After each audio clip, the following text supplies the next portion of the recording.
Collectionner des cartes de football est depuis longtemps une passion pour les jeunes fans de sport. Mais avec la Coupe du Monde qui approche, les autocollants et albums à collectionner prennent une nouvelle dimension, en particulier dans les pays comme le Pérou, où prendre part au tournoi international est une nouveauté et une grande fierté nationale. S'échanger des cartes de football n'est pas juste un hobby pour les enfants, ici c'est un sérieux business.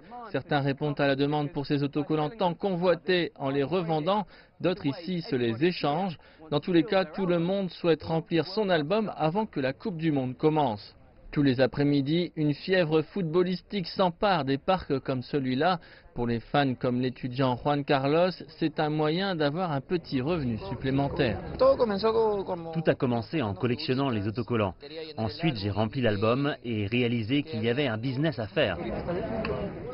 Les joueurs comme Lionel Messi, Cristiano Ronaldo et l'attaquant péruvien Paolo Guerrero sont les plus recherchés selon lui, avec les légendes du football comme Pelé et les blasons des équipes nationales.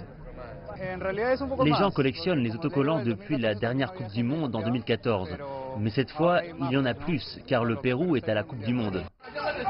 Quand les premiers albums de la société italienne Panini ont été mis en vente, il y avait des files d'attente et de la tension et de la colère quand les revendeurs n'avaient plus de stock. Cette demande lucrative n'a pas échappé aux fraudeurs et la police a saisi 20 000 faux albums pour une valeur de 350 000 $ le mois dernier. Il y a une grande demande pour les livres et malheureusement il y a des groupes criminels qui abusent de la bonne foi et de la confiance des gens, pas seulement dans le pays, mais à l'international aussi. La plupart des Péruviens n'étaient pas nés la dernière fois que le pays a participé à la Coupe du Monde et la fièvre du football a transformé le business des autocollants en une activité très lucrative.